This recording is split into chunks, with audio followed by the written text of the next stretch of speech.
I'm going to call this meeting to order at 5:31. And first, a reminder, meetings of the Selectboard are meetings conducted in public. They are not meetings of the public. Nonetheless, members of the public shall be afforded reasonable opportunities to express opinions about matters conducted by the Selectboard so long as order is maintained. The rules for public comment are, at the conclusion of a Selectboard discussion on an agenda item, but before any action is taken, there may be 10 minutes afforded to public comment. Comments made by the public must be addressed to the chair or to the Selectboard as a whole, and not to any individual members of the Selectboard or members of the public. Members of the public must be acknowledged by the chair before speaking. If a member of the public has already spoken on a topic, they shall not be recognized again until others have first been given the opportunity to comment. Order and decorum shall be maintained throughout the meeting. Personal, impertinent, threatening, or profane remarks will not be tolerated. For those who are participating via Zoom, please note that chat is not an appropriate avenue for public comment. All public comments must be made verbally when acknowledged by the chair. A reminder to all that this meeting is being recorded and may appear on the internet. Okay, so are there any adjustments to the agenda? No.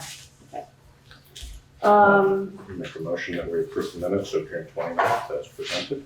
Second. It's been moved and seconded to approve the minutes of June 29th, 2022.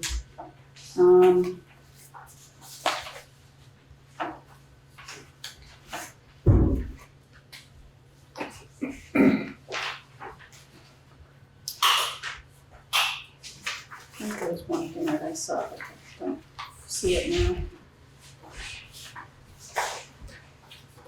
I have a general question about minutes.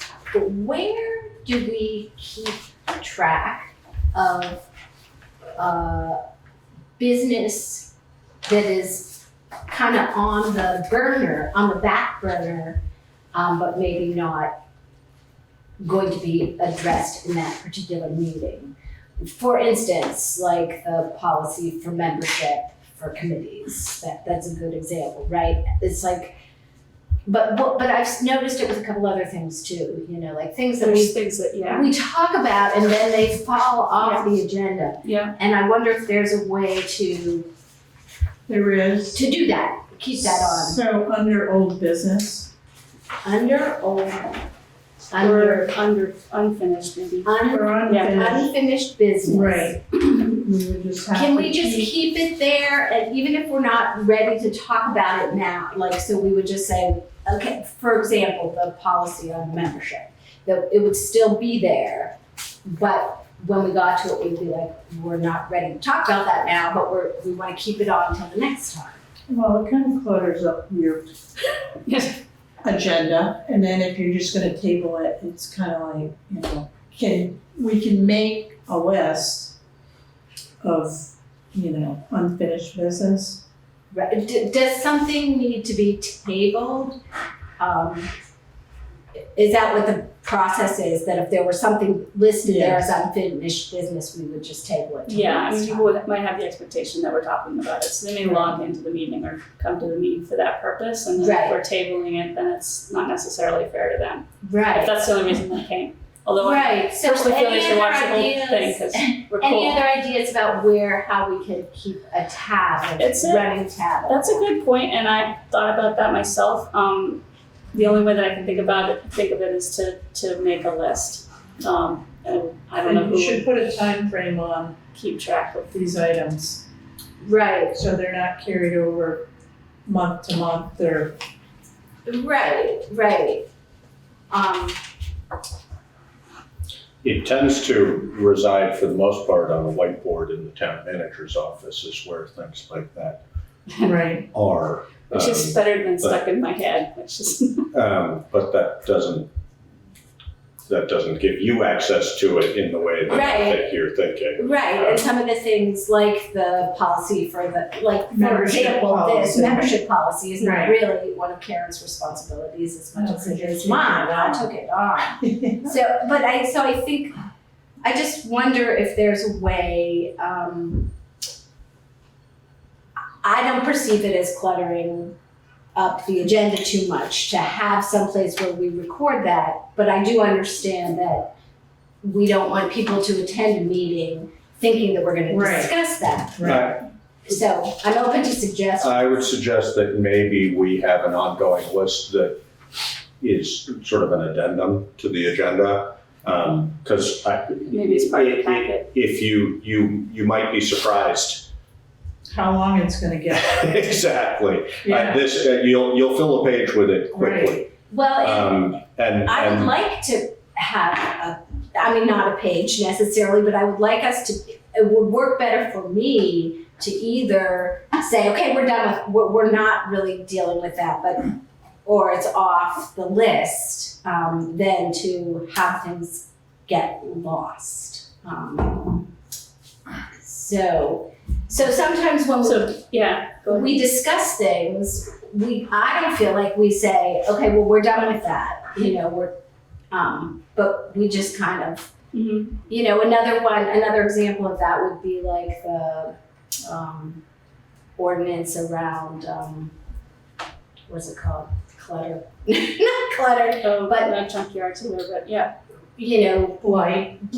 The blight ordinance, right? Yeah. So we talked about it, we didn't really we didn't resolve, and things may not be resolvable, but then I think we need to really take them off our agenda. Well, So I think the only, again, my opinion would Yes. be the sort of realistic way to do that would be to have it an addendum.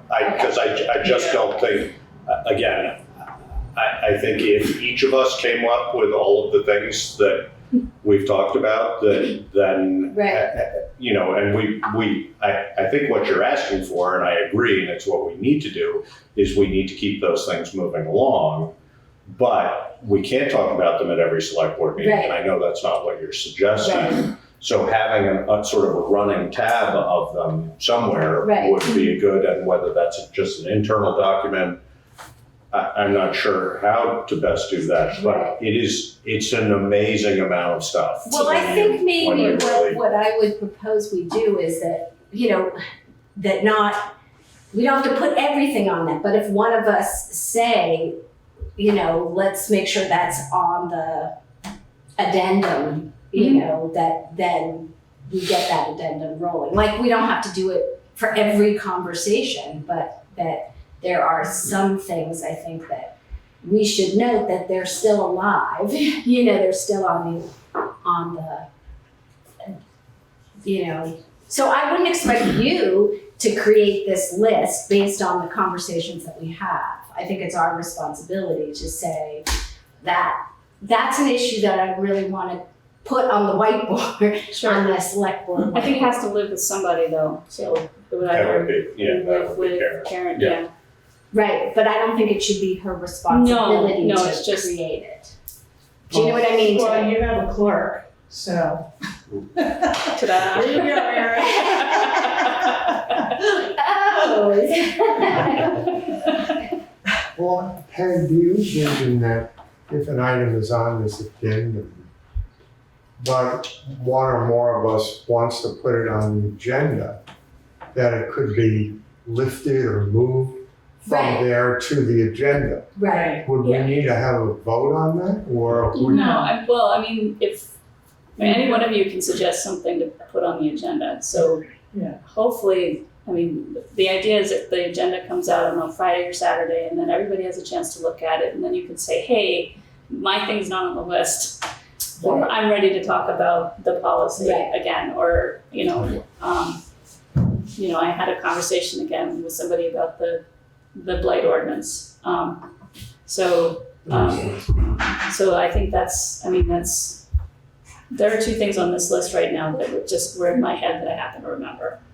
That's not a very good way to do it. So I agree. I think that's a good. But I think that you all have different ideas and different interests, and if something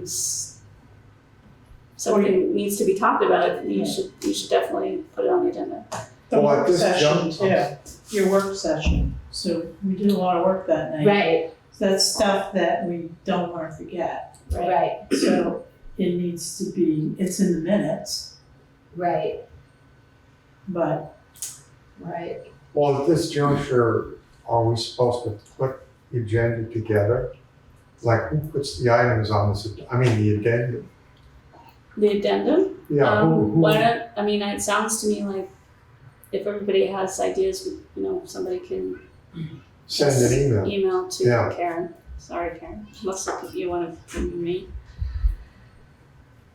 No, Listen, If I'm I- not if trying I mean, I think that's a reasonable staff Yeah, if I task, don't- Okay, just to keep a I just don't running, want keep a to running. create a agenda. quorum Right. by accident. Yeah.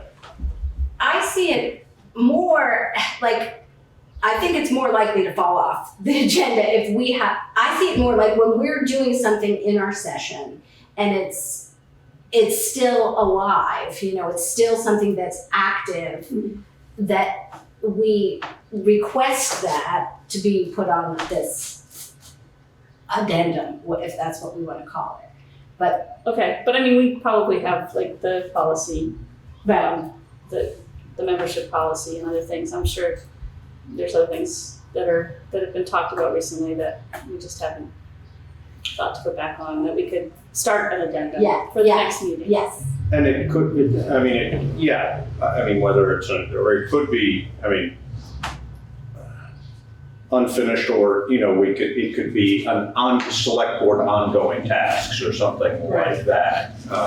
Just that goes, basically, it would be, Yeah, in this situation, item 14, it would be after the end of the agenda. yeah, more But just a informational. list that's not, just so it's, yeah, because yeah. I think you're That right, was sad. keeping it where we are reminded that it's there. Right, would be helpful. Okay, so it'd be, I like the item 14 after we adjourn.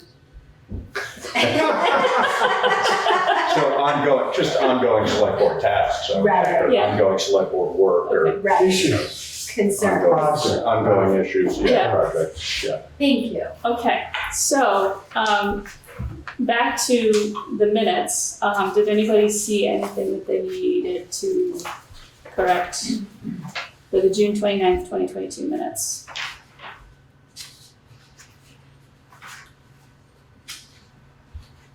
I did not see.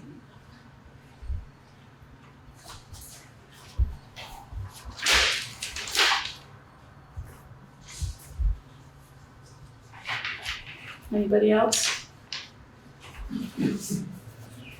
Charlie, you good? I'm good. Okay, then, all in favor?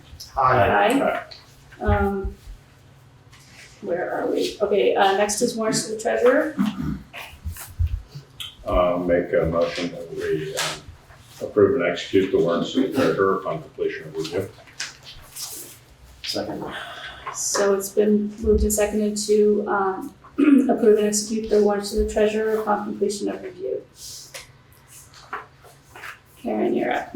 I'm sorry, I've got a question on the People's United Bank entry for $35,820. What's that for?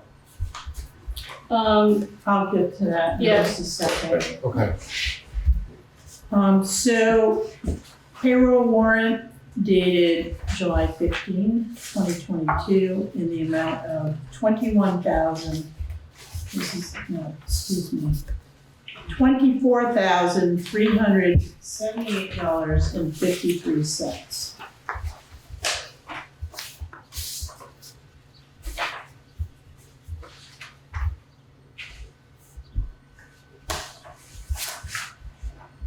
So this is standard, it has light guards. Where is that, Karen? On the second page, Page two. but then that total, that's the electronic and that's the total. Got it, thank you. Does anybody have any questions on the payroll? Moving along. Accounts payable warrant dated July 2nd through July 15, 2022 in the amount of $125,150.76. The answer to your question, Charlie, is the last payment on the 2018 Western Star. So it's a truck payment. It is. Okay. Thank you.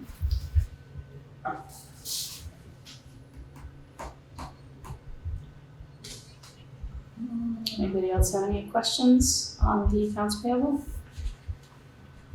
So we've seen a little increase too in our contracts, so Wyndham County, Simon operation, all those increased because of July 1st. So we're in the new Yeah. fiscal year. What did we have Wayside do, just out of curiosity? Wayside fences was fence posts and chain by Wilson Wetlands, so that was paid for through fundraising. So we were just a pass through, really. Right. Nice. Pass through their fundraising account, Right. yes. Anybody else have any questions? What's the VT Child, Vermont Office of Child? It's child support. Oh, okay.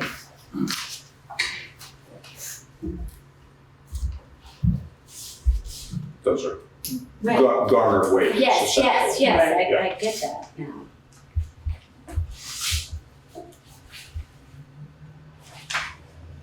Any other questions? No. All right, then, hearing none, all in favor? Aye. Aye. Okay, public comment on items not on the agenda. Is there public comment online? Okay, is there public comment in the room? Mr. Mike? If I could ask for some time at a future meeting to talk a little bit about the housing committee. I'd like to help process some things and see where we want to go with that. I can send you some information before then to consider, or if you just be able to put that on a future agenda. No hurry.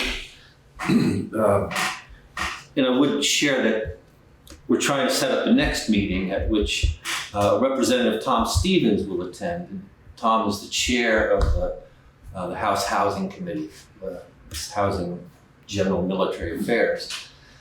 And they passed a bill, or put a bill out that we passed and that the governor signed, which puts a bunch of money out in play for housing.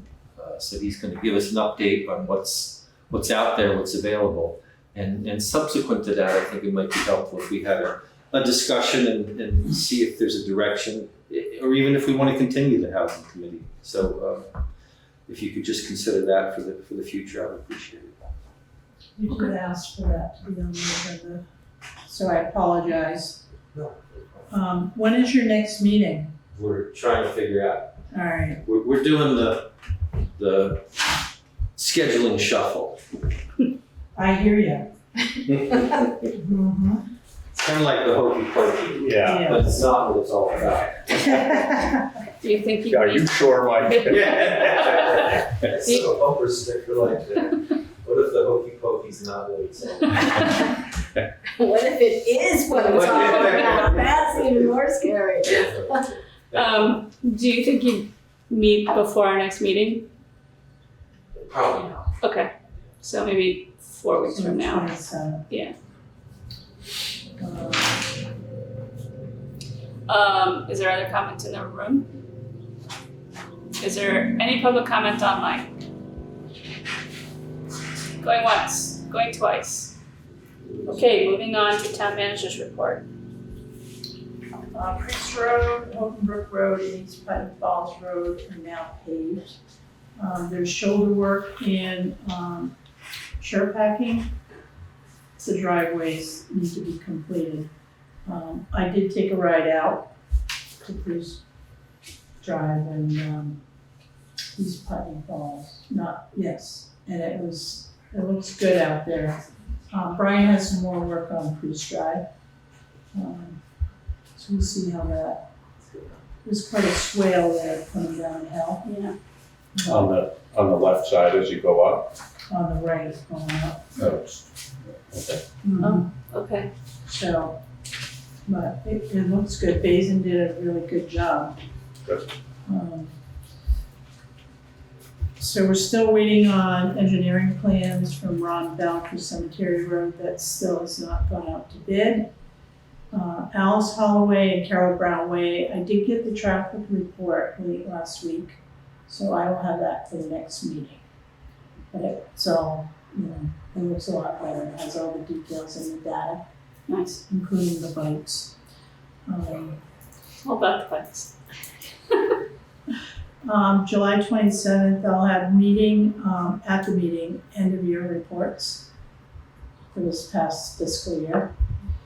And we're still delinquent taxes, $136,370.92. Of that, 2021 is $110,619.79. So it's still a sizable amount. I did clear at the end of the year reports. There's probably still some more shuffling to do, and I'll try to chase more revenue in.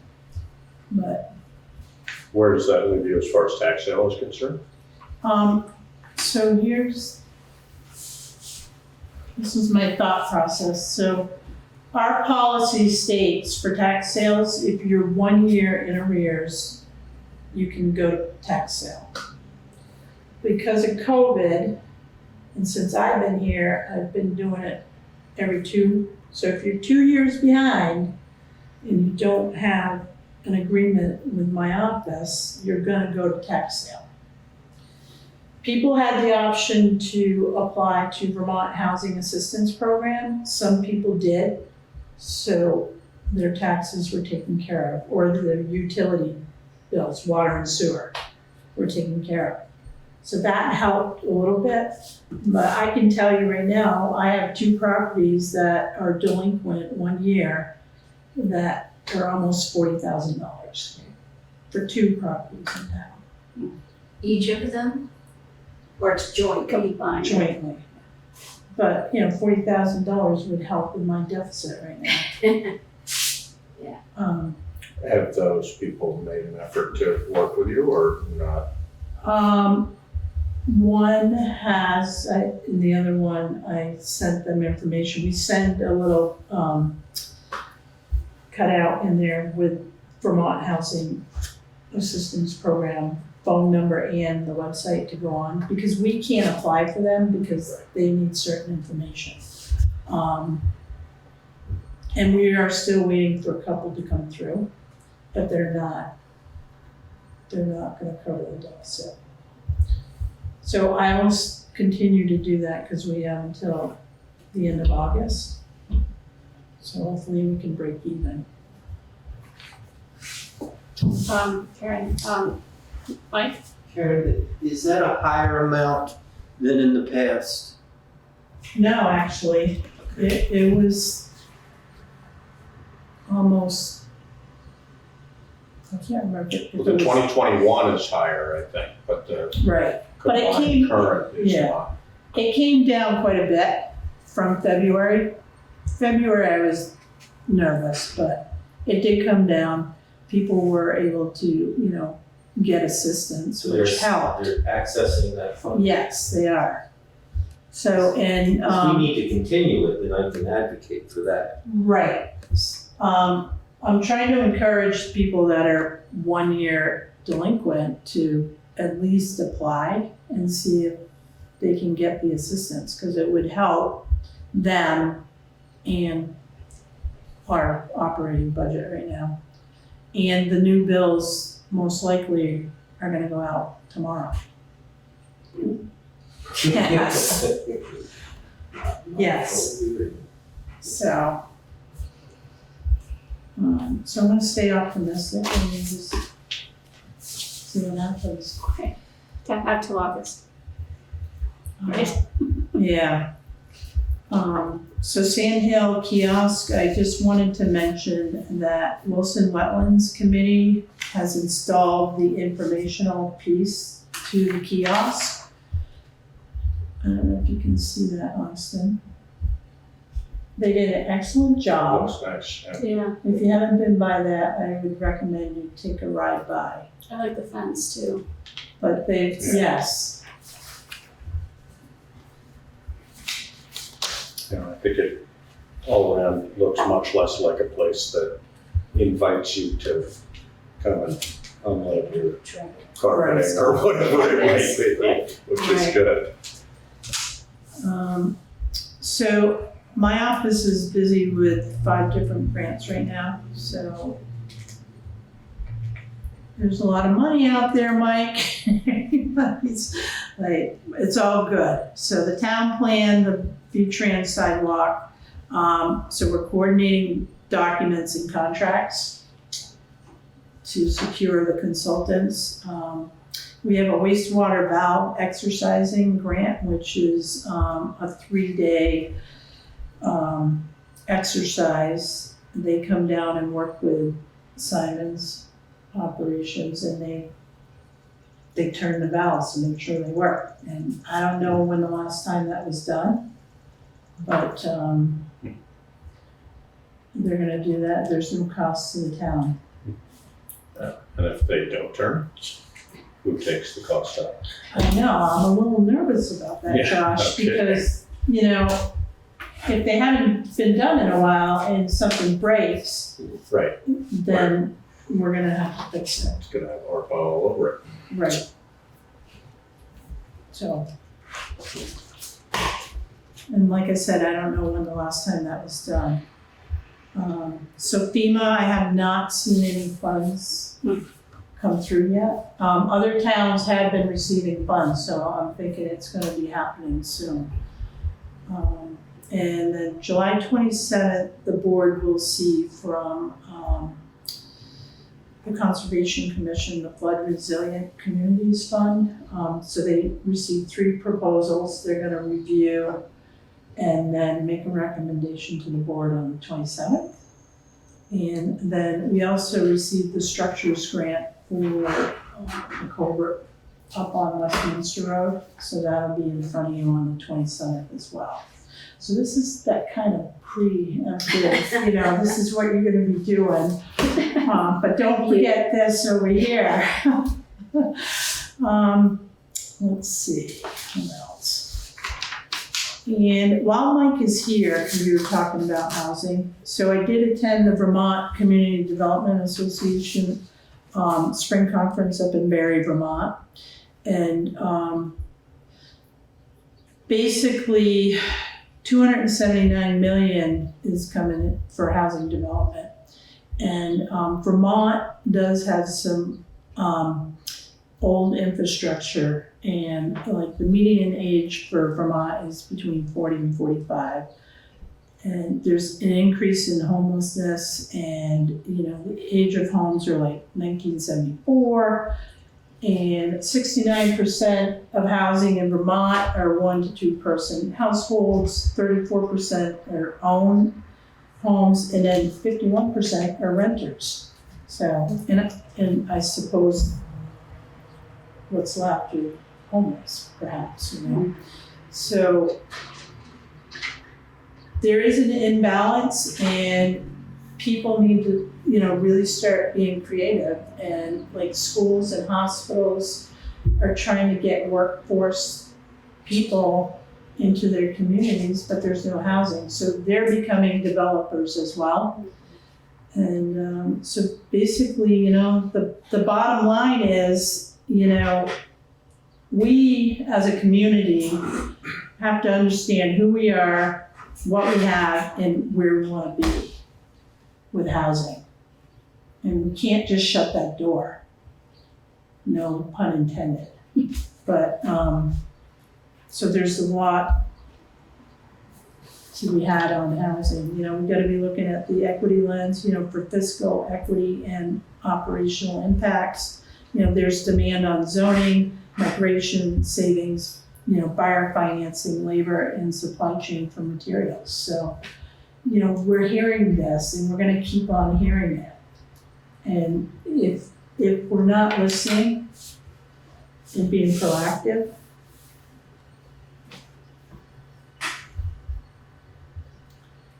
That's where the housing committee will be very beneficial.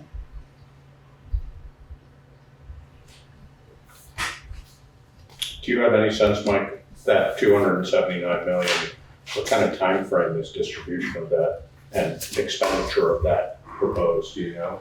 I don't know, and it's one of the things that hopefully Representative Stevens can enlighten us on.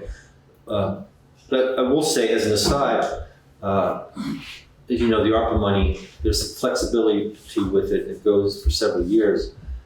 However, I will add that most of what we've had to disperse and encumber has been so.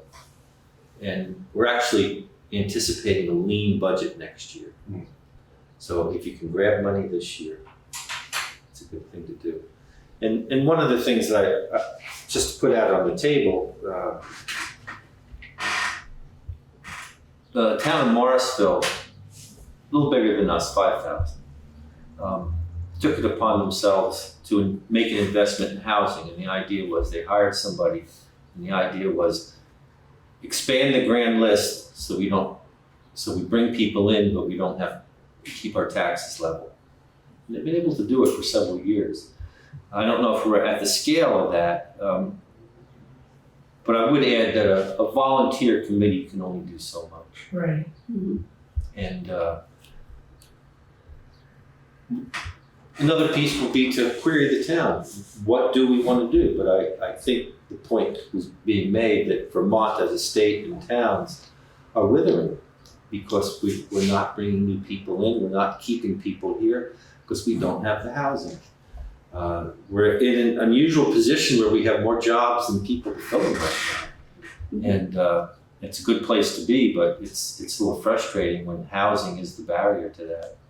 And you know, we are aging as a state as well, so we need to bring in people.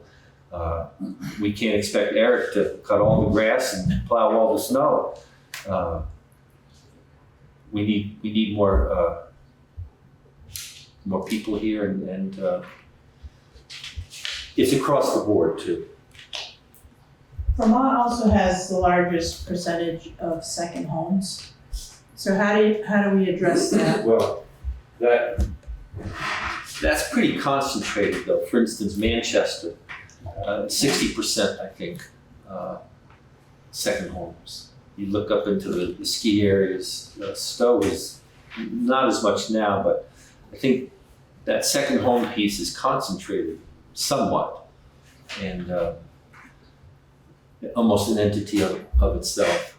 Anecdotally, relatively low in Putney. Yeah. I mean, I don't know what the percentage would be, but I think the closer you are to the downhill ski areas, definitely. it affects that.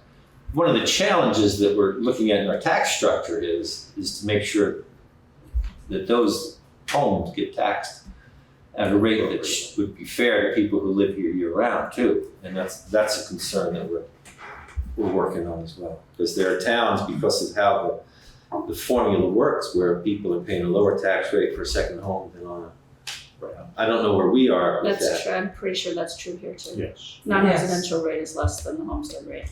And we're gonna Brattleboro as talk well. about that a little later in the meeting, so if you wanna stay for that discussion. Well, we'll see how long the meeting is. It's I'm fairly early. married right now, and I'd like to stay so. Anyway, but glad to be part of that conversation, because I think it is an ongoing conversation. Mhm.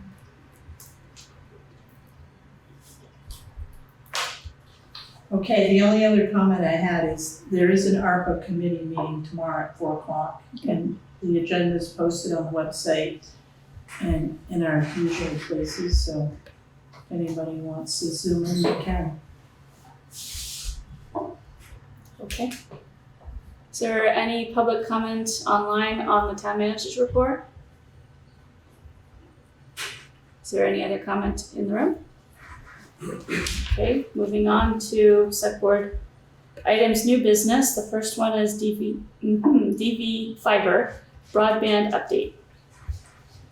And that's both of you. It is both of us. I'm gonna start, and he'll just jump in and correct whatever I get wrong.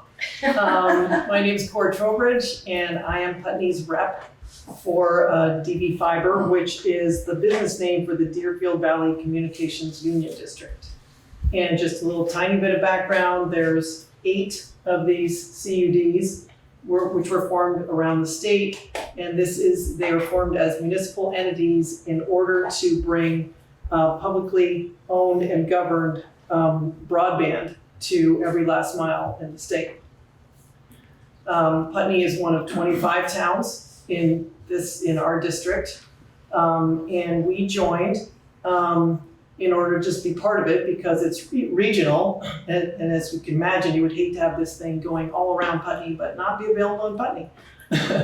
So we're both volunteers. I'm on the governing board, and Mike is the alternate. So one of us is at all of the meetings, there to represent Putney's interests and make sure we know what's going on. And this is a project that is at no cost to the town and no liability to the town. So we came here before the Selectboard, and the Selectboard approved that Putney would join, and they appointed us as reps. Tiny bit of background there. So the last time we were here, which was in November, we had just gotten a grant for pre-construction for $4.1 million. And that was for make-ready work, which is basically getting the work required to make each pole ready for the fiber to be strung. It also allowed us to enter into an agreement with GWI, which is going to be the company that's actually carrying out all of the work. And that includes planning, pre-construction, construction, operations, maintenance, marketing, customer connection, and ISP services, billing, legal and regulatory requirements. So they are basically, the board decided who to give this contract to. There was an RFP and they got the contract. Yesterday, DVFiber was awarded $21 million by the Vermont Community Broadband Board for phases, and that will take us through 16 to 18 months of construction work. And this will allow us to complete phases 1, 2, and 3 of 7 phases that we've identified. We requested $31 million to complete all of the phases, but we were given 21 at this time. And the first phases are going to the towns or the areas, because the towns are not being strung separately. They're going to be these fibers. It's been divided up into fiber service areas that go all over between all the town borders. So it's not divided up amongst the towns, but it's going to be targeted at the fiber service areas where there's the highest concentration of unserved and underserved customers. So these are people who either because of where, that they live way off the main road or whatever, have not been connected by commercial providers. That's the top priority. In the whole town, it's pretty much like Marlboro. Yes, and so there's a whole area of Windham County that Marlboro, Halifax, Whitingham, that kind of area that's going to be targeted as phase 1. And it's going to go out from there. And so within 24 months, that will be complete, and we have almost all of the funds for it now, which is great news. So, what's been great about being the DVFiber organization is that they got all organized and ready right when this money was getting handed out. So all the documents are ready, the organization was there, ready to go. Putney is relatively well served by commercial carriers. So Putney is not going to be one of the early towns. But everybody in Putney is going to be offered this service when it gets here, which could be a couple of years. And what's going to be good about it is it's going to be, the minimum service speed is going to be 100 over 100 and up to even gig, which is 1,000 over 1,000 and even terabyte, over a terabyte. So Like this will be very good for home businesses, very good for businesses, excellent quality internet, dedicated fiber to the premises. And the pricing is going to be publicly controlled and governed. So as funds come into the project from people paying their bills, that allows bills to go down. And so sort of the idea is, of course, it's going to be just another option for people who would like another option. For people who already have service, and it may be the only option for some people who don't have any option. Where does the town come in the future? It's possible that when we get here, the town might decide to give some funds to help homeowners with non-standard construction costs. Like, for instance, the town of Marlborough, some other towns are setting aside ARPA funds for this kind of a cost. And so that's something that could be looked at later, is if somebody is living in a very difficult to get to area, and there may be a call for funds to try and help with certain non-standard construction just to get the service to them. So that's something that the select board may want to consider at a later time, but it's not right now. How am I doing? Great. Okay. So Mike can talk, or you can ask questions. Well, one of the things I did want to say is, this is a long-term project for Putney, and I think the benefits are going to be long-term. And we have some commercial carriers here, but they are problematic to say the least, and they're expensive. And they can pretty much raise costs with impunity. And I'm hearing from people who have signed up and the prices are going up. Even though we had a little bit of an expansion from Comcast up the Watts Pond Road area, they haven't expanded very much over the years between Southern Vermont Cable and now Comcast. And I don't hold up much hope that they're going to go the last miles, which the promise here is. I think the bigger benefit will be later on if people want a regulated service where prices have to go through a state process. This is going to be it. This is a nonprofit, so the price structure will also be based on not trying to satisfy stockholders, but everyone who's a user and a customer. The problem with the commercial customers is that they are interstate companies, and as such, there was a law passed in the late 90s which basically gave them carte blanche to do what they want, and states have no say in what they do or their pricing schedules. So this will be under the auspices of Vermont regulation, and so any price increases or service problems, that we'll be able to hold them accountable. So I think in the long term, this may be very beneficial for Putney and give them another option from the for-profits. Will that fall to the public service board, or who did that? Well, It's probably going to be this Vermont Of Broadband division, Board, yeah, the this public- BCBB thing. I'm not sure the public service board, but the public utilities. Utility Commission, yeah. And those costs that Cora was mentioning before, I think what they're looking at Marlboro, it's similar to hooking somebody to electric. Green Mountain Power gives you one pole. Right. Yeah. And after that, I think it's similar situations where people who are way back and might not be able to. So what Marlboro is doing is setting aside some of their ARPA money if situations like that come up. Who else is in our district? How broad is the Pretty much district? all of Wyndham County, and we have some towns that are outside Wyndham County. There is a whole nother CUD in Bennington County that we are backing up against and working together cooperatively. You said 25 towns, right? 25. 25 out of, I think there's 30 towns in the county. there's 25 who've signed up. I think when we joined, we were number 12 maybe, or number 13, something like that. And it was a debate as to whether it made sense.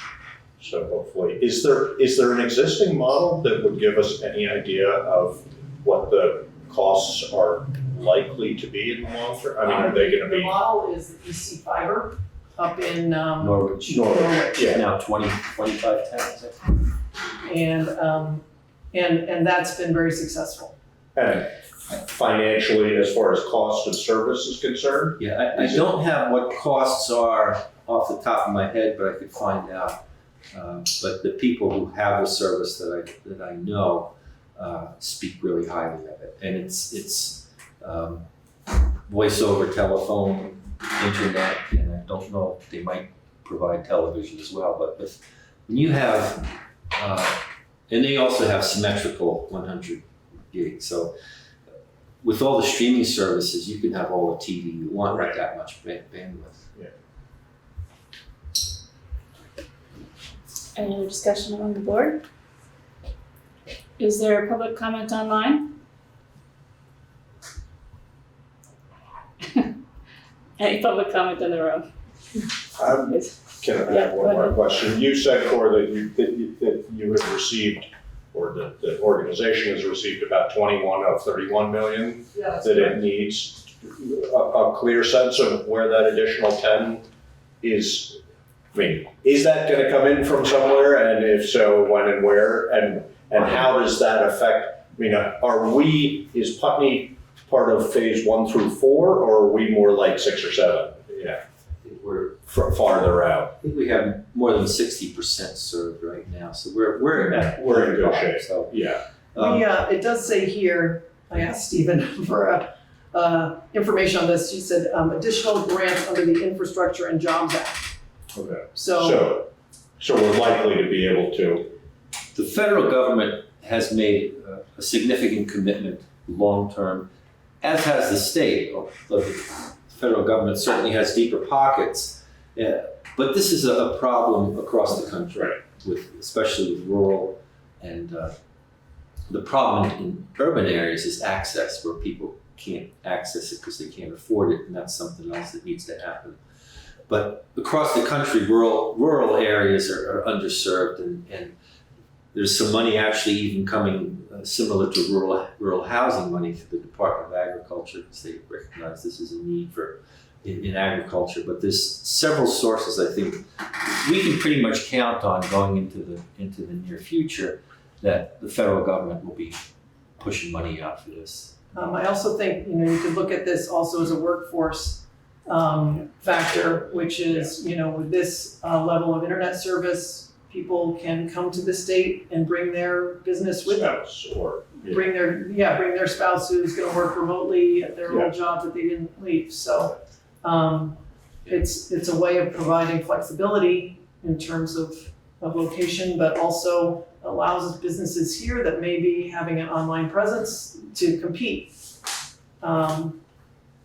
And my understanding is with businesses, the symmetrical service is as important, because upload is just as important as download. Right now, for instance, I have about 35 up, but only about 8 down, and it wouldn't be sufficient to run a business if you're trying to push stuff out regularly. So the build out, you have reasonable, as far as that question is concerned, you have reasonable confidence that the build out is going to be continuous. Yes. That it's going to proceed through all the We do. phases as readily as possible. Especially because, as I said, DVFiber was ready and in place Right. right when the money first started to be available.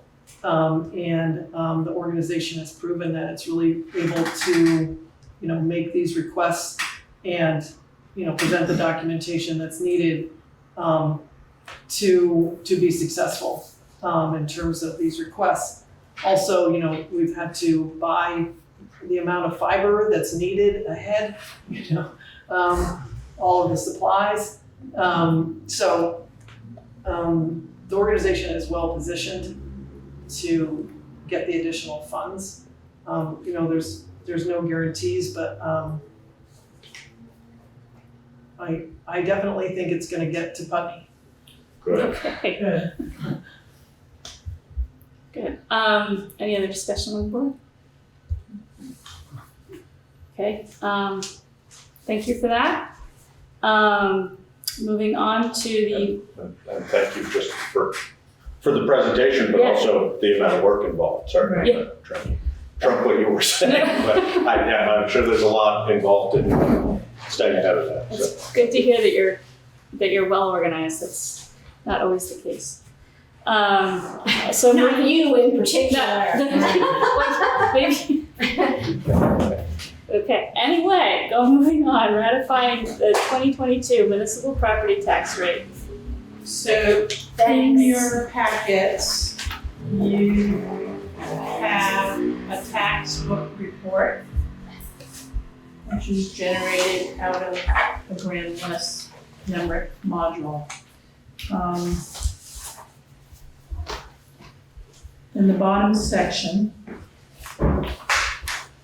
you see the tax rate for 2022. I've also given you supporting documentation, so the notice of education tax rates for fiscal year '23. So what I end up doing is, from our budget, just a little snapshot here. So from our budget, I'm able to calculate roughly what the municipal tax rate is going to be based on what needs to be raised and all of our operating expenses. So we also have revenue that comes in from different sources. So that comes into play as well.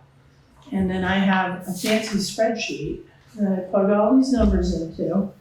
And I'm able to determine how much actually needs to be raised. And that number ends up in the town report.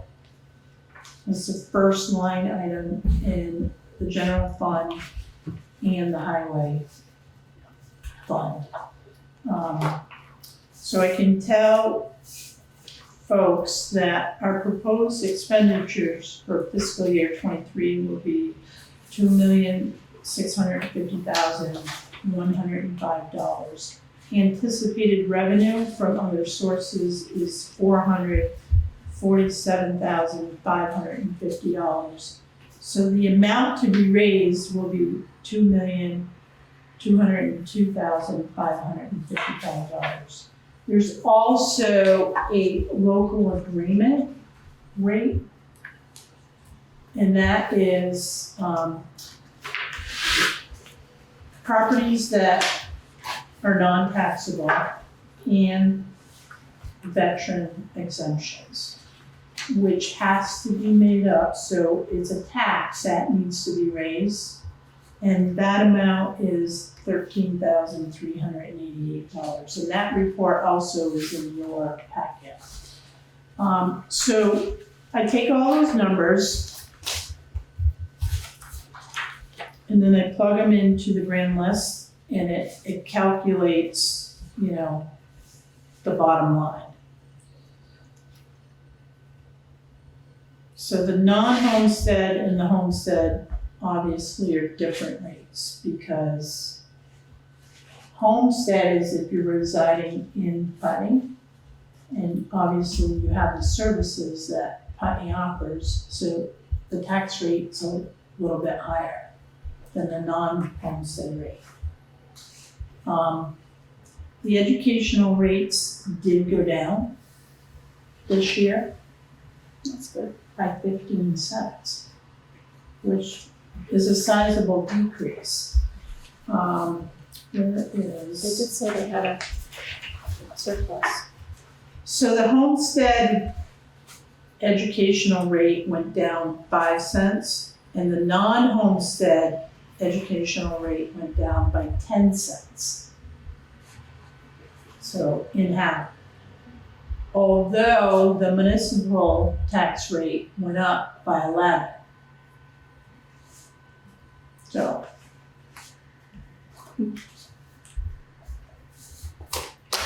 our budgets did go up a little bit, because we're trying to get away from borrowing. Right.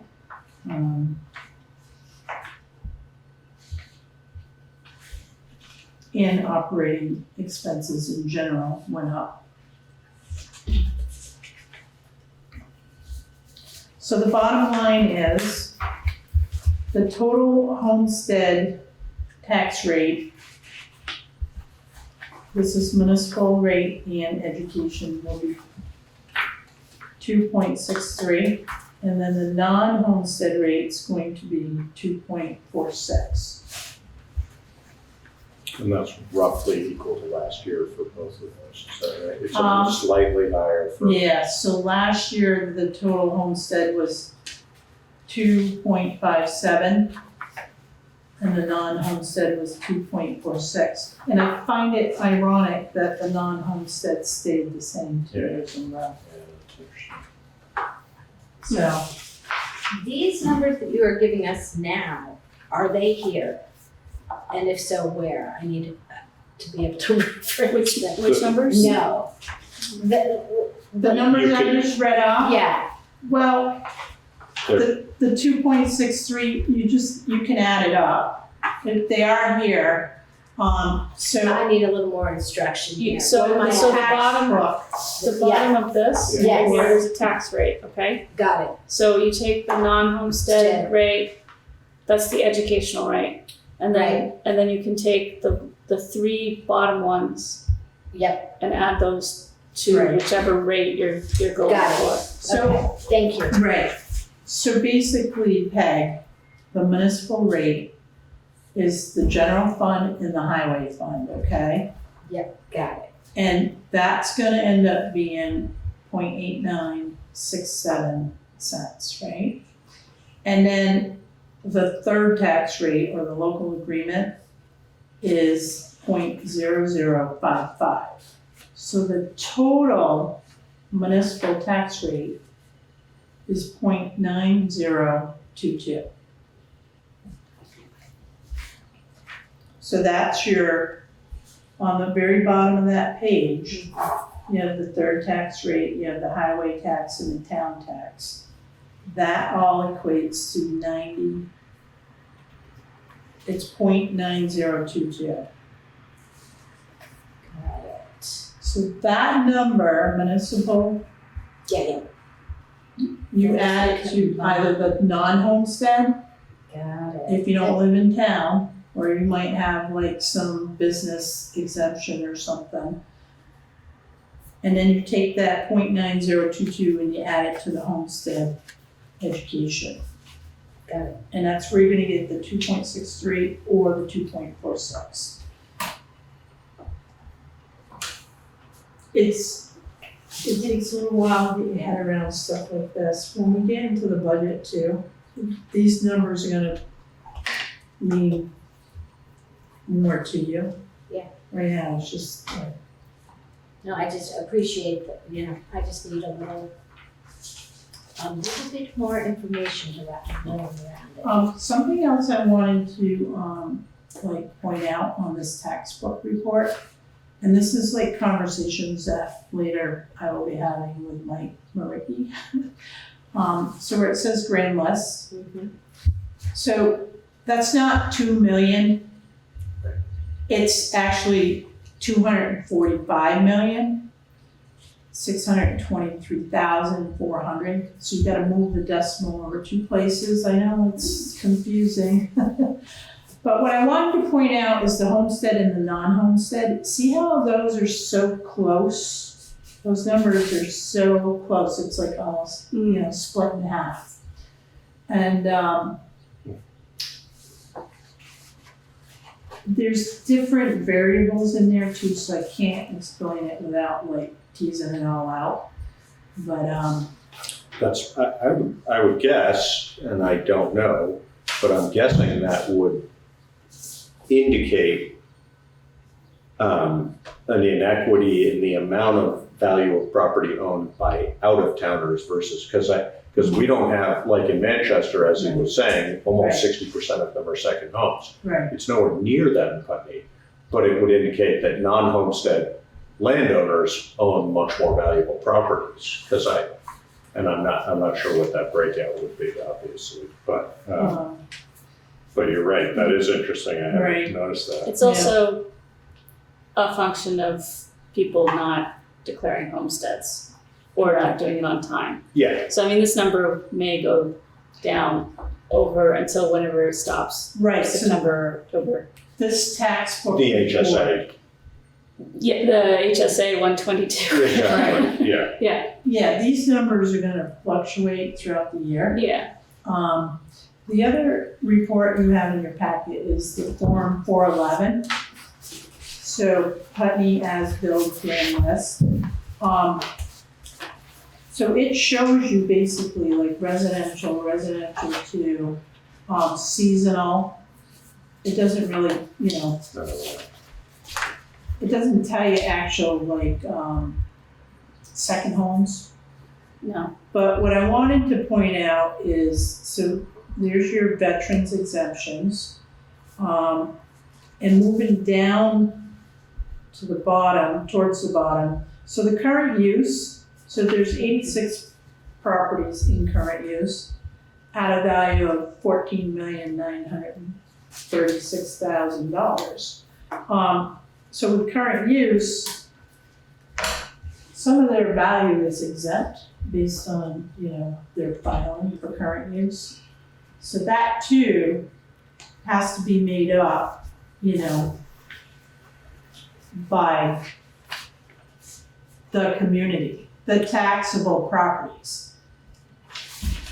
And on the tax book report, there's 1,004 taxable parcels in Putney. So there is some disparity. Again, I'm gonna have to tease it out. I don't know, it's a question for Mike. And I've mentioned this before, that we do get current use payment from the state. It's like $100,000, which is not nearly. So what would, so if they actually held us harmless, what would the total amount be? Well, because I mean, the homeowners are still responsible for whatever their remaining assessment is. They do get taxed, it's just at a much lower rate. Much longer. Yeah, well, they do. Their assessment but goes down and then they get taxed on the assessment, but, I'm just curious what I exactly. don't know, that would be a Lister question, and I don't know if it's an easy question to answer. Because in Listerland, we're taught that current use is completely benign because the state holds the towns harmless for the remaining tax. And if that's not actually true, then that I think needs to be addressed. I agree. Because with it's a state program, we have no control over whether somebody goes into current use or not. I was just gonna say, we can't go in that at all. We can't, but we No, can, we we don't. can agitate to the state legislature to actually give the towns the money that they're promising, because they're saying it's Right. harmless and they're not actually following through. Right. Yeah, I mean, if you just, I don't know which taxes you would apply to this, but if you just applied the municipal tax rate of, 90, right, Yeah, you'd be looking at over $1 million. maybe that's how they're justifying it, they're just doing the municipal, I don't know. But it's still over $1 million. Yeah, Whereas yeah, they're right. saying we only get about 100. Right. Right, But it's interesting to me. Full disclosure, I benefit from the current use system, and honestly, it allows us to own the property that we own. Mhm. It's a huge benefit. Oh, It takes a chunk of work, and you have to stay on top of it. Yeah. And it involves, for me, investing money in keeping the property up and managing it. But it cuts our taxes dramatically, and honestly, I don't think we could afford to pay the taxes if we weren't in current use. So there's a huge benefit to it. no, definitely, and I love the program, on its face, because it leaves land that otherwise might get Developed, that absolutely. really probably Right. should not be developed, open, but, but it also puts the burden on the towns to Make it the up. ring. Yeah, as far as the costs. whole harmless Yeah, side is exactly, concerned. so, and, I mean, I guess what I'm saying is, if it's not actually hold harmless, then let's stop saying that. Right. I'm actually sort of surprised that when you look at it, 14 million, almost 15 million compared to the total real value, it's a relatively small percentage, which is, that's less than 5%. So, which is interesting. Of the value? I wouldn't have guessed that in value. I don't know the real value, because the real value that real value right there might be the reduced value of the property, not the real value. Right. But either way, if you just take 14 million as a percentage of 262 million, Mhm. it's a relatively small number, percentage-wise. Sure, yeah. It's just, I'm surprised. I'm surprised it's not more than that, but.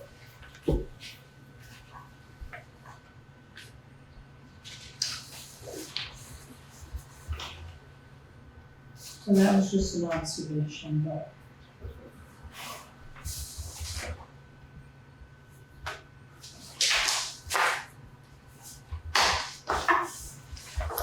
Clear as mud. Is there discussion on the board? Is there comment online about the tax rate for 2022? Karen? I have one more comment. So we ordered our tax billing forms back on June 2nd, and they're not here. Oh, no. So we will be printing the tax bills on regular paper. So we found out we're not the only town in Vermont. There are several towns, and now they're doing the same thing we are. The company that we dealt with previously sold to another company. We were told that our order was sent to the printer over in New Hampshire, and it was being shipped out on Saturday, and I've been on Kim like all week, Kim, where are they, where are they, I want them. And they just told us today that we're probably not gonna get them for this week. So are we paying for them? No, Or did we already? no, they were $300 for the forms, So but terrible. it would have been nice because they're perforated, and people can just tear off the Tear little. Yeah, bill rate. But it's not gonna happen because I do need to get the tax bills out tomorrow because Right. we have to Because have you them have out to have the 30 time days. lapse, right. They're gonna be out 30 days prior to the first due date, which is August 19th. So if you approve the tax rate tonight, we can generate them tomorrow and have them in the mail. Alrighty. So I'll make a motion that we approve the highway, town, and third tax rates as presented. Second. It's been moved and seconded to approve the third tax rate, highway tax rate, and town tax rate as presented. Is there a discussion on the board? Is there comment online? Okay, hearing none, all in favor? Aye. Thank you. Thank you for all the work. You're welcome. Okay, so the next thing on here is the Cannabis Control Board resolution. We don't have this in our packet. Did you send me one? I sent you one many months ago. That's one of those items that need to be on the agenda. Well, that's why I put it here, because I remembered that we hadn't done it yet, so. I apologize for that. No, it's okay, we'll get to it. I thought you had it or something. I was like- I sent you like a draft, it was a while ago, it was before our, retreat meeting. Yeah. And it was based off of a template that the Vermont Cannabis Control Board, whatever they're calling themselves, it was in their best practices manual. So I don't think it's too controversial. It's just to stand up the board so that we have some small amount of local control over the cannabis, the retail cannabis. So we can table it till the next time and I'll Do you want me to draft, send it to, like, take what you did and put it in a resolution? like Is in that what you're looking at? well, it's in resolution form, but it doesn't have the fancy letterhead or anything like that. Okay. Hopefully it wouldn't be too much work to All do, right, but I will send it back to you. I'll send it to you again. I'll write myself a note to Okay. make sure I draft it and have it for the next meeting. All right, 7/27.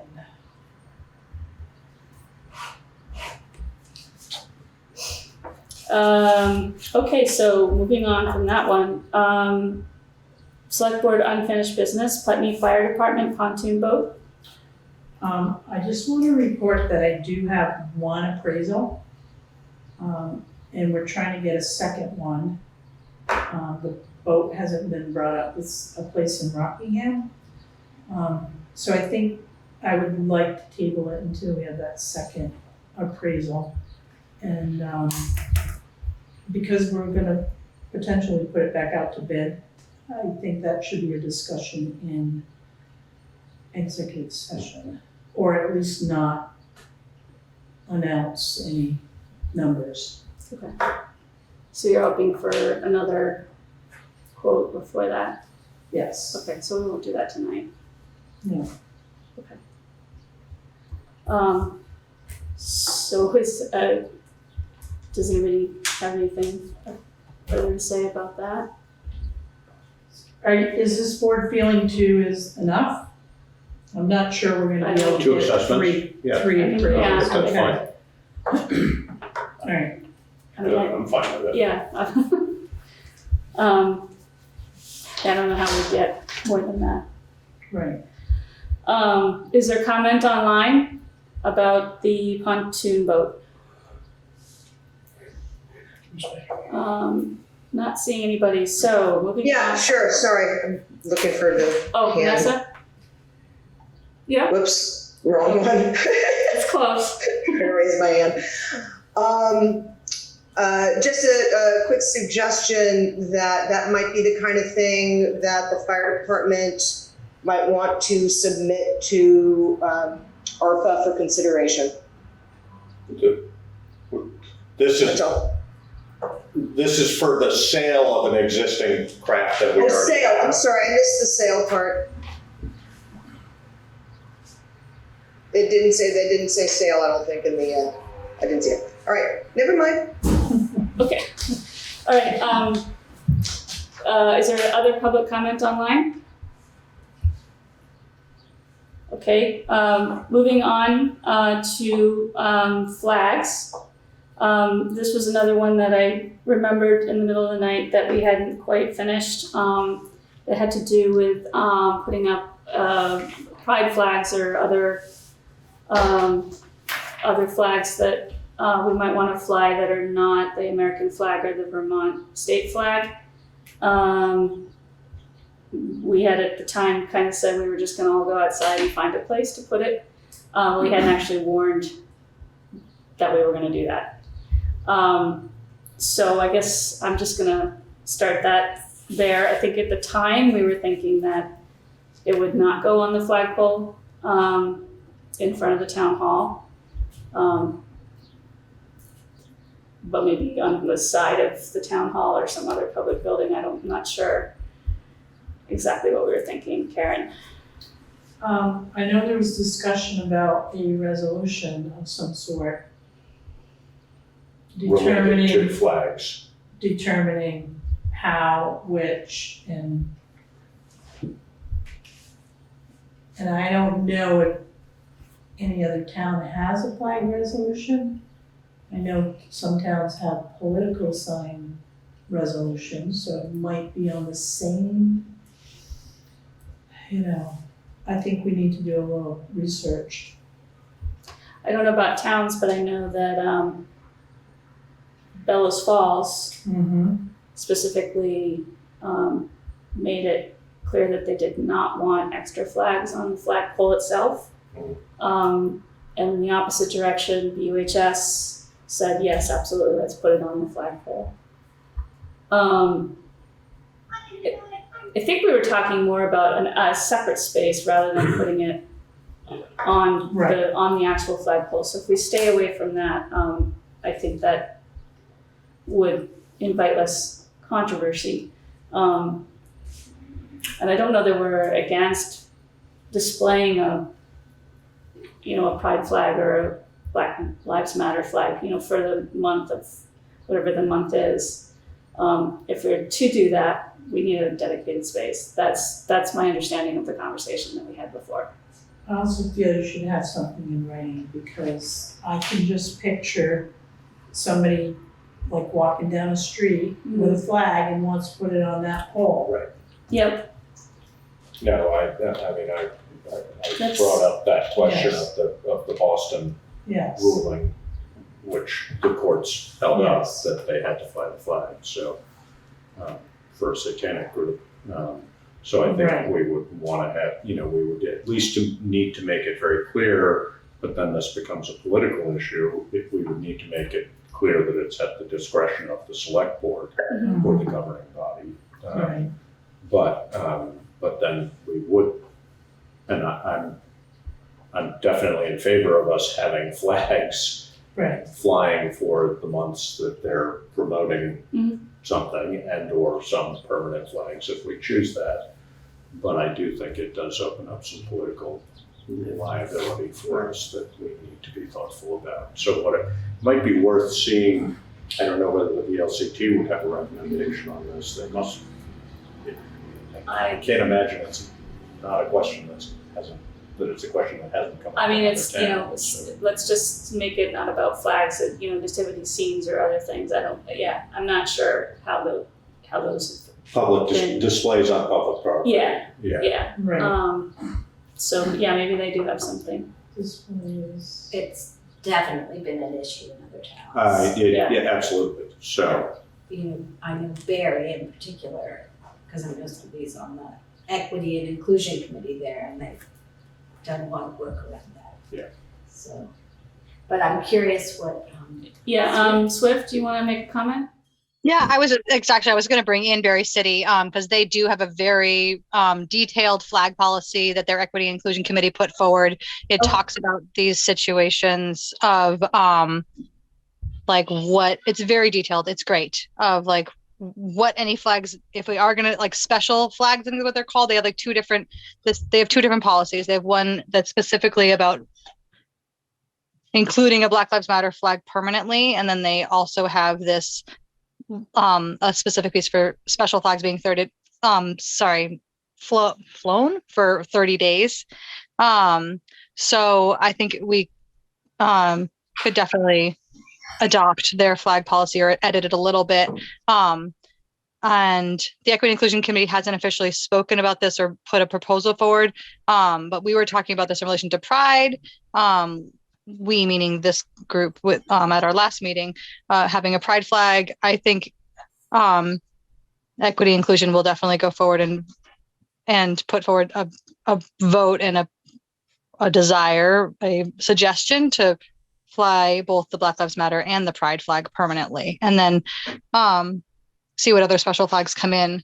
But I think with those two flags being permanent fixtures in Putney, that would really be a symbol of being a welcoming community.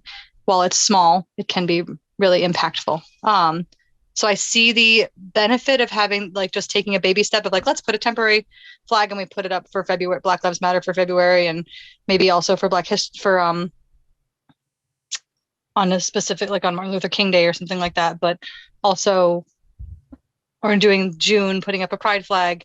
But I think there is a piece of taking a big step now, and maybe we wait to do it.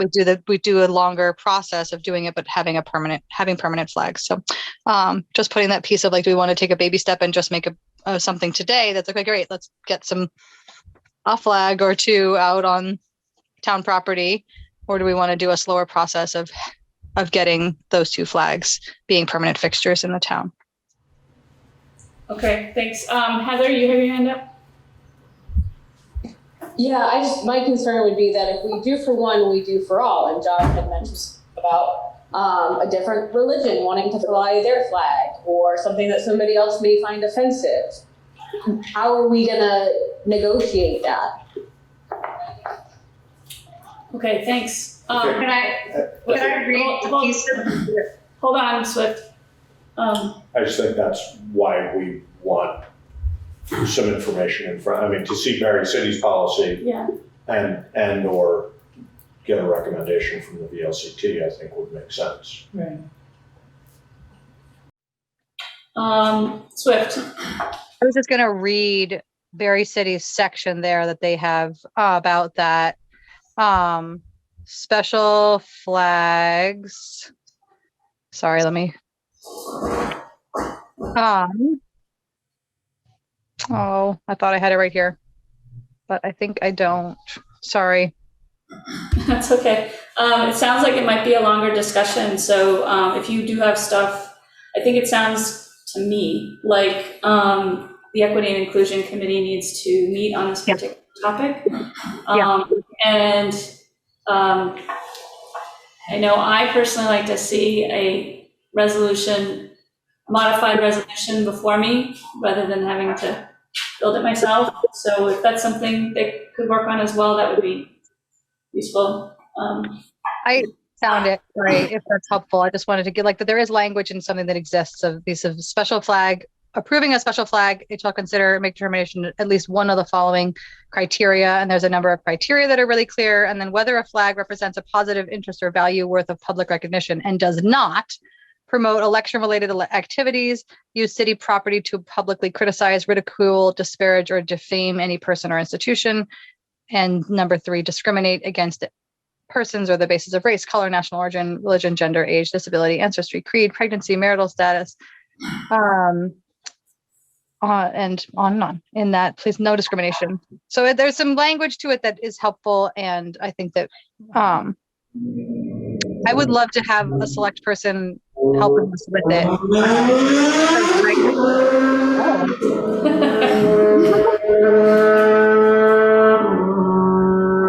It's leaving. I'm happy to work with you on that, Swift. Great, thank you. Perfect. Okay. Karen?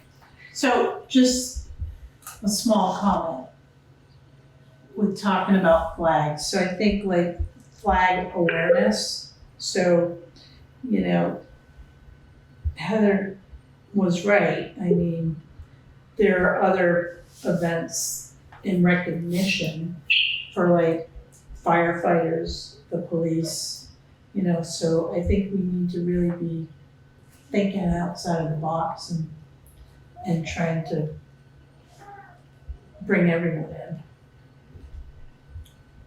in. Yeah, again, I mean, not having read the Berry one, I would imagine, I think it's super important that it's at the discretion of the select board. Right.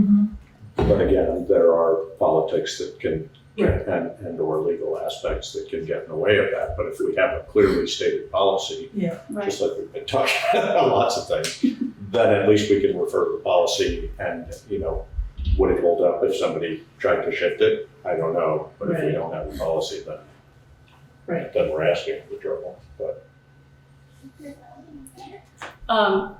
did you have something more to say?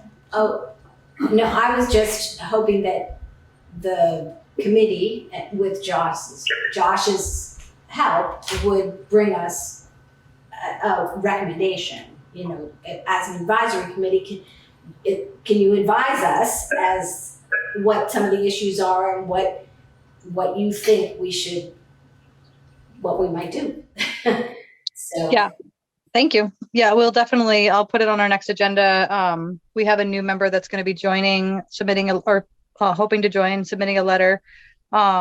So hopefully we're growing and getting a little bit bigger, that we'll have a little bit more person power to get some things going. We still definitely I need one more member for sure. in the meantime, Swift, I'll check with the VLCT whether they have, I mean, I wouldn't be surprised if they were involved with Berry City in drafting that, but I'll talk to Berry. Yeah, and I'll talk to Berry City too on their process. Okay. Is there more public comment online? Is there any more discussion on the board? Talk about doing something for flags downtown, is it too early or too late, or We're in a new fiscal year, so. right, to at least get that ball rolling? American flags. Yep. Yeah. So, yeah, I can order them and at least 30, that's what we have out there. Do you need select board action on If you want to find out do we have remnants of any of the old ones? No. Because I'm wondering what the pole, I could probably relatively easily fabricate poles that would be rugged. Well, But then they'd have to be. Put the hardware on and everything. Exactly, I don't know, I mean, if it's literally just some poles, then you can, I'm happy to do that if it's a whole lot more involved than that. I mean, if we had one of our old ones, so I could look at it and sort of see what's involved, I might be able to find, I'm sure I could get a donation of the material. yeah, that might take longer. If you wanted to do every other poll, we might be able to do that this year and then do the rest next year. Either way, Probably if you do one, we should just do all the same. You know, I mean, it's not hard to make a run of poles, but, Right. it depends on, I mean, I just don't know what the old ones were and whether. They were heavy-duty white poles, and But, they yeah, I they don't- had swivels on them. So, Okay, Yeah. so that's probably more, yeah, I don't, right, I guess heavy duty in today's, I mean, heavy duty lasted us, what, not even 2 years? yeah, 3. So that's not Yeah. very heavy duty. And they were less expensive 3 years ago too, Yeah, I believe it. so. But I'll look around, I mean, I can, we'll see what we can do. And I don't know, like, with the poles, there are 2 pieces also. And I don't know if just having like a straight pole would be better. how long Westminster's last? They don't change theirs every year, do they? I don't. I don't know. I don't Seem know to be that. fairly rugged. They look at, I don't know where they got them there. All right. Swift, you're not on mute. Sorry. Okay. I'll see what I can find out. But we have a few vendors. They're all comparable, but, I mean, I just, flags are gonna get tattered right, one way or the other, but I can't believe that we can't get poles that can hold up more than a year or two, that sort of. A little bit of local white oak and that should hold up for a while. right. But All right. Okay, Are you still willing to put them up, Eric? Okay, all right. Look at flags, Thank one way or you. the other. all right. All right, is there any other discussion on the board? Is there further comment online? There's nobody in the room. Vanessa? Yeah, just to throw in as you, Josh, and the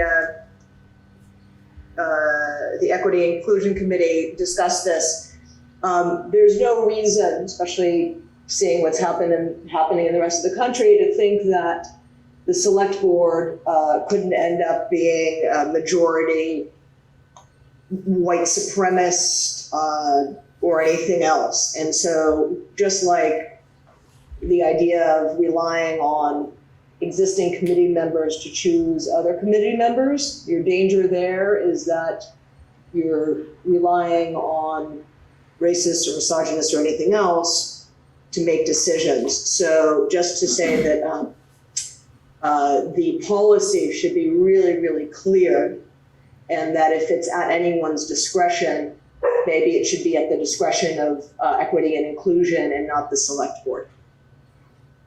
Well, anything that equity and inclusion is presenting is advisory. Also, the main difference is that the select board are elected positions. So if people are electing by popular vote a group of people who are going to be,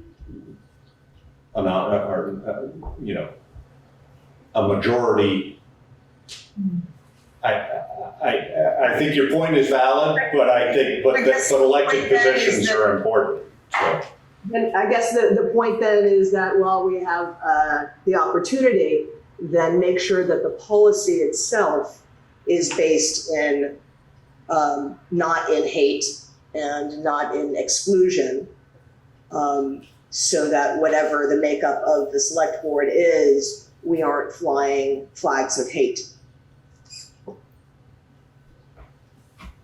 Okay, thank you. Are there other comments online? Any other discussion on the board? All right, so moving on, we have the ARPA reappointment to committee. So in your packet, you do have a resignation from Pip Bannister. And I can attest that he is extremely busy right now, working with 3 separate consultants, 2 on the town plan and 1 on the sidewalk feasibility study from Putney Landing to the co-op. At least he's well paid, right?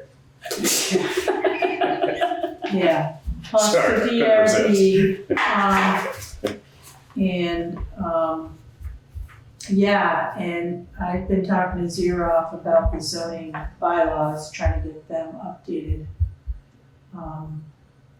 But that's another discussion. And hopefully the timing works out, that we're gonna be able to do that too. Cause they definitely need a revamp.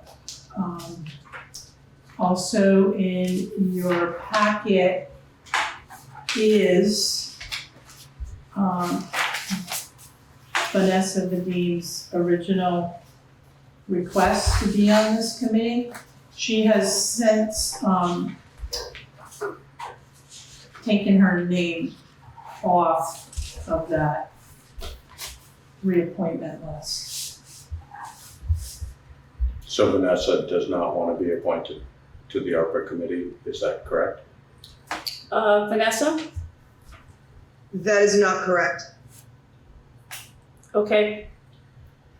So, You guys, Karen got an email earlier today that made it sound as though So- that was the case. Right, so, yeah, maybe it's not it's not an appointment, but it's not reapplying either unless, go ahead, can you explain it, Vanessa?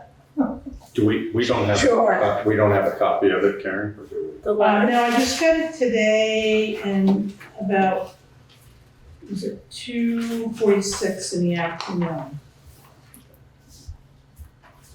I sent another one later saying that I wanted to clarify that I was I'm not withdrawing my name, it was rejected. And it's the distrust that the select board would actually consider it an application for me that I'm reacting to. And as I said, if I thought for a second that it wasn't just a trap and a way for them to feel better about themselves, that I would reapply. So you're interested So are you still? interested or you're not interested? Has anyone else from the planning commission submitted an application? Not at this time. Is the committee going to be recognized by the state if there isn't someone from the planning commission on the committee? Yeah, it's a town committee, it's not a state committee. It seemed like what was handed down from the state along with the deadlines specified that there had to be a member of the select board and a member of the planning commission. No, we don't even have to have a committee.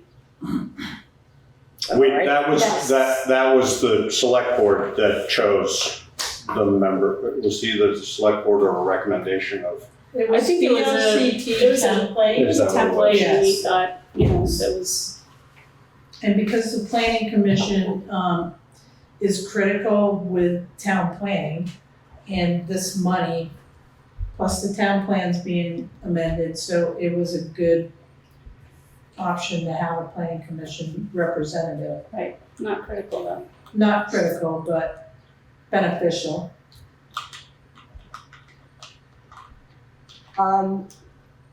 Sure, and maybe like with the understanding that if any other planning commission person who isn't already on a number of boards wanted to take over, that would be fine by me. So I can say, Vanessa, that I didn't speak to Robin, but he didn't speak up at the meeting either. And then Andrew Morrison flat out said absolutely not, because his bandwidth is stretched. I believe they're moving. Yeah, no, they had all said no previously, so. And we're still short one person on that commission. So, On the planning commission. yes. Yeah. So are you interested? I will be going to all the ARPA meetings anyway, so yes. So, yeah, we meet at 4 PM every other Thursday. Yep.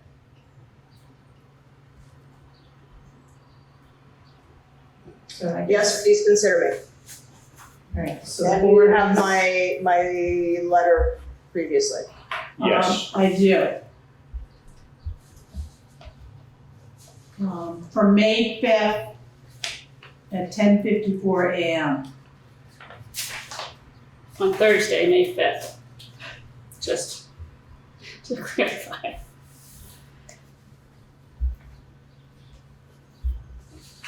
So you have a So- candidate. We have candidates. We can do this in public or we can do it in executive session as it's an evaluation of a public officer. I will yield to the board's decision. Well, it seems that since we've had discussions on this before, we should probably do it in an open meeting. Well, this is not related to the rescuing board, which is where that was. Right, I'm talking about the principle. Yeah. No, I mean, I think given that we have a person who's both on the planning commission and interested and willing, then it makes sense to appoint. Does anyone have any questions for me? Does anybody have any questions? I guess the only question I would have, Vanessa, is do you feel, I know that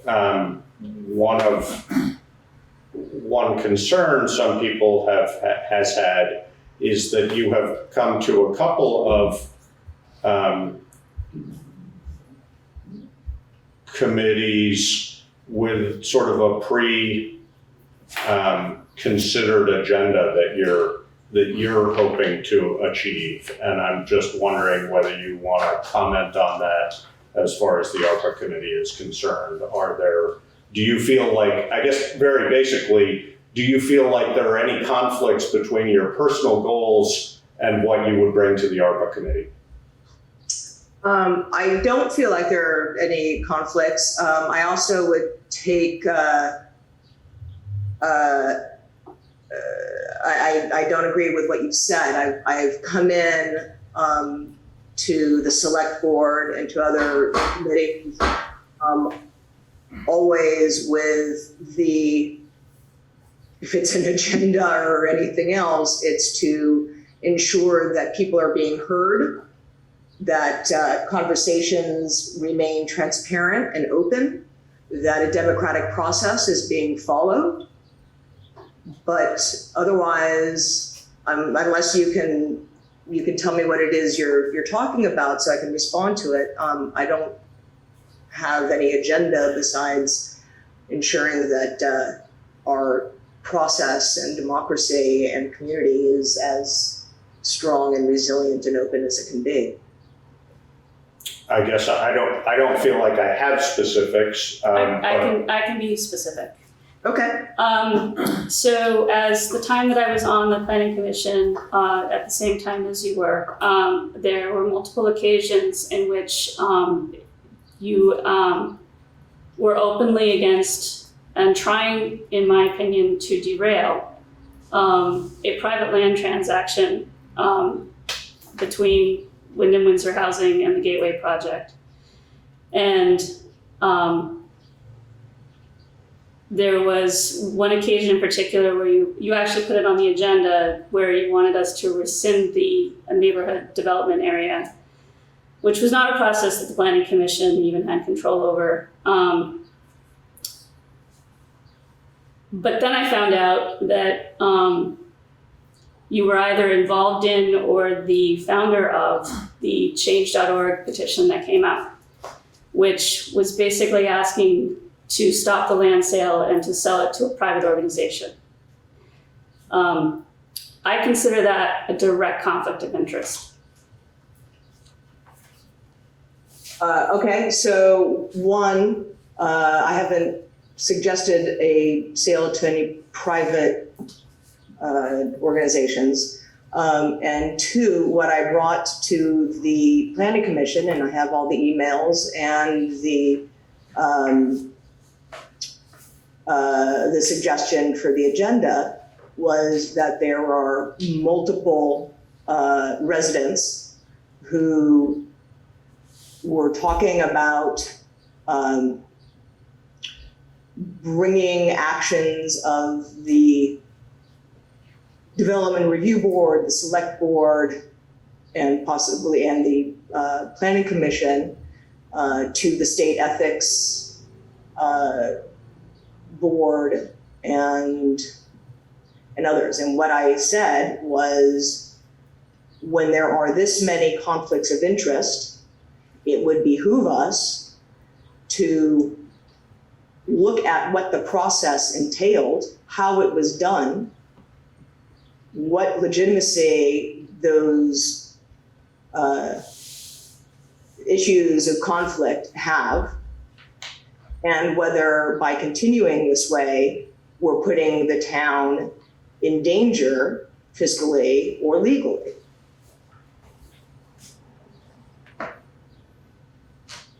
That's a desire to protect the town and protect the residents' voices being heard. Nowhere did I, in my position on the planning commission, do anything to, besides try to protect the town.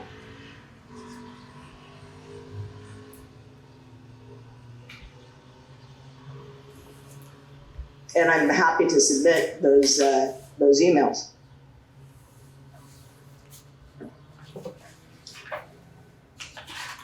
What I did, I mean, especially the emails with you, where I laid out, a number of issues and of conflicts, and asked that there be open discussion, and you refused every time.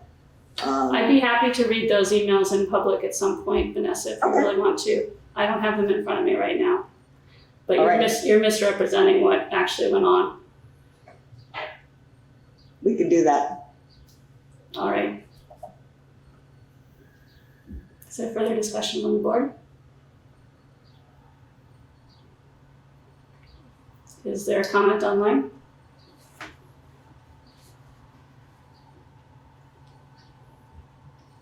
I actually do want to say something. And that's that I don't know Vanessa. I have only, my only context with this candidate is in a few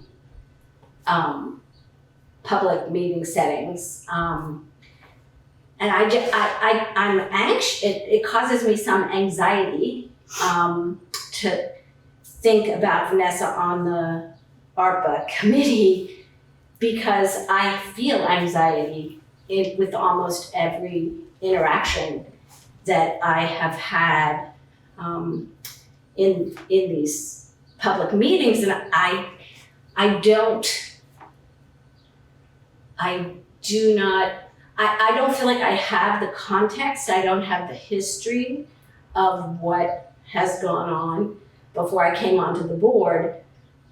But I can only say that almost every interaction has caused, I feel incredibly anxious, even though Vanessa and I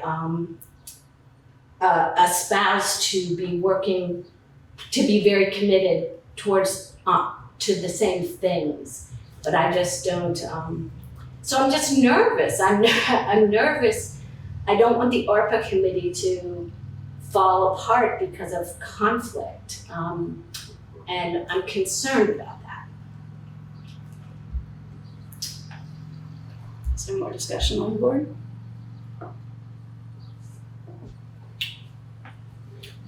I would say, the select board, as we have the ability to appoint, we also have the ability to remove people from committees. So if it's the select board's perspective that a committee is being derailed because of the work of one person, we do have the ability to remove that person from a committee. So that would be the sort of fallback from that. So I think that, if you're coming to this with goodwill at heart, Vanessa, which I'm sure you are, and based on the assumption that you can work well with this group of people, then I would hope that wouldn't be a problem, Peg. But if it became a problem, then we have the ability to change the circumstance. That's helpful. So I'll make a motion that we approve Vanessa for the ARPA committee. Second. It's been moved and seconded to appoint Vanessa Vadim to the ARPA committee. Is there further discussion on the board? Is there comment online? Okay, hearing none. All in favor? Aye. All opposed? I'll abstain. Okay. I haven't registered. You haven't registered. I will do. So that's So 3, 4, 1 against, and 1 abstention.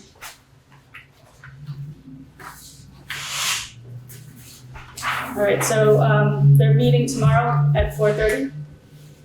4 o'clock, 4 o'clock, Zoom, or in person, so it's both? yes. In person at town hall.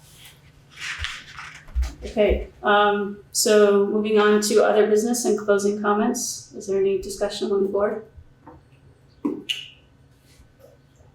I want to just suggest, and I'm not sure we need to go in. There should be a mechanism for adding to this list that we talked about before. Do you want to do that now? I don't know, or do we want to? Do you want to start a list? I don't want to add work to Karen's Yeah. job, but I do think that Karen, being the record keeper of what stays on that list, makes sense because that's the clearinghouse where it would be. But it is a long list. Unfortunately, I'm guessing Karen knows a lot of the list, and quite a bit of it is on the whiteboard. So I don't know whether how we want to compile that list. I mean, some things came up in our discussion, but do we want to? I think another work session is in order, honestly, because then you can prioritize the list. Because I'm gonna start the list from the work session we had. Okay. And then add these little pieces that we talked about today. I think it might just also be pieces that, come out of public comment or, as asides that we say offhandedly that we're gonna take up next week. And for whatever reason, none of us remember that. Yeah. And so I agree that some kind of mechanism is appropriate. The other thing too is I'd rather not have 5 select board members emailing me and telling me to put stuff on a list. I think that has to be agreed upon in a meeting. So I'm not sure I'm not disagreeing with you, Right. but I'm not sure we need a work session for the purpose of creating this list. We might need a work session to figure out, once we have a list, but maybe we put on the agenda next time, compilation of a list. Does that Right. Sure. make sense? Just so that, and then if there are members of the public who are aware of things Mhm. that we have talked about doing, I mean, I'm thinking, one that I'm thinking of is the animal control ordinance, for Right. example. Right. It's been on that list for ages and we just haven't gotten to it. And there's a variety of reasons for that. And there are a bunch of things like that. So I think that we probably should do that in a warned Okay, so Agenda next meeting we'll put on the agenda, compiling the list. What The I- addendum, the ongoing. ongoing list. Why don't I compile a draft That list, sounds great. Yep, We can add to it. and then you review it, and then we'll talk about it, but also committees that have certain tasks. Exactly. Those need to be coming onto this list too. Yeah. Right. No, and I think that, something that we were challenged by particularly over the last couple of years, but is having committees, having somewhat regular Reports. communication from committees to the board. We Right. used to do that semi-regularly, Yeah, we did start. but it's hard to do. yeah, That's Time that has quarterly. been something that Right. Karen and I have talked about having, Yes, at least the heads of committees come and talk to us. Just to let us know Yeah. where things are. Yeah, because I don't think everything should be coming through the town manager, If it needs to, yeah. boards and commissions. right. I mean, they're established for a purpose, but I think a report from them Mhm. should come to the board directly. Yeah, plus then we can have a direct conversation about what they're Right. doing, whether a lot of these boards are operating in vacuums and they come onto the select board and may be surprised to learn that the select board doesn't exactly have that vision. That's a lot of work for them to go through, Right. To them. to then not have Yeah. it happen, yeah. No, and it's hard. Otherwise, it means that we have to be tasking them constantly Right. with exactly what we want, which Yeah, doesn't, in certain instances, that makes sense, but in a lot, it doesn't. right. Yeah. I also wonder whether, we have boards, committees, and commissions as number 9 on the agenda. Right. Oftentimes those people are here and they're wanting to speak up when they're here. We often kind of default to that. Yeah. So they don't have to sit through the whole meeting. I just wonder if it might make sense to move that up higher. It would make it more likely that people would be More here like a to report. Well, Or, it'd be nice for people to be in a meeting so they know exactly what, this board and the town employees are doing, Right, Yes. it wouldn't preclude that, it doesn't mean, my sense is that we often entertain, board, committee, and commission issues Mhm. Right. earlier in the agenda. Right.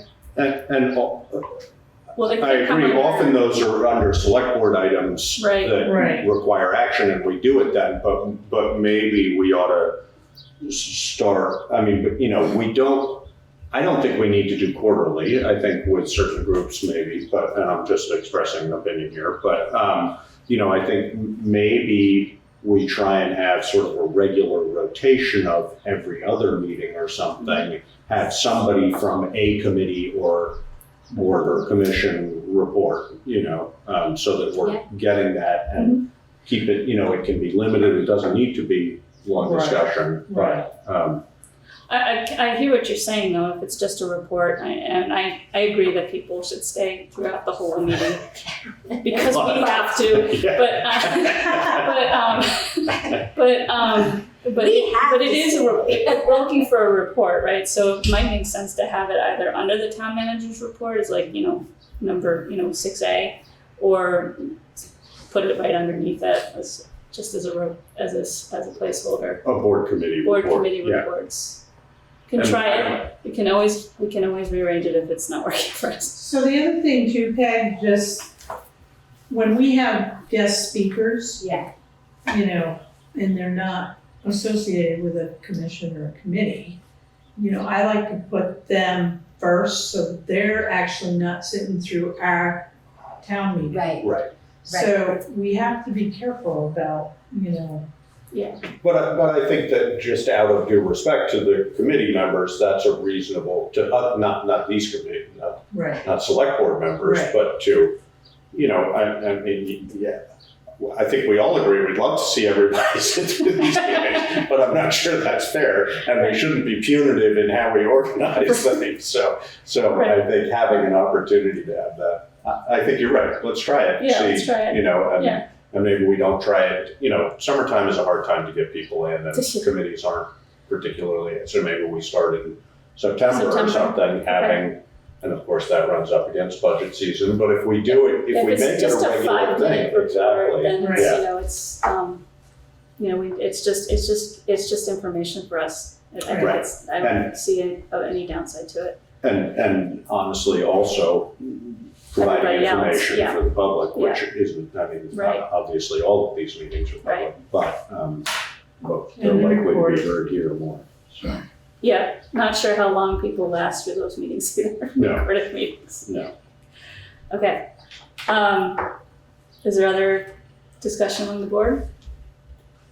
Is there public comment online? Hearing none. Moving on, we don't need executive session. Okay, so excuse me, the next meeting date is July 27th, 2022 at 5:30 p.m. Do I hear a motion to adjourn? So moved. seconded. All in favor? Don't Aye. worry. Me too. Aye. Aye. All right, thanks, everybody. Thank you. Yeah.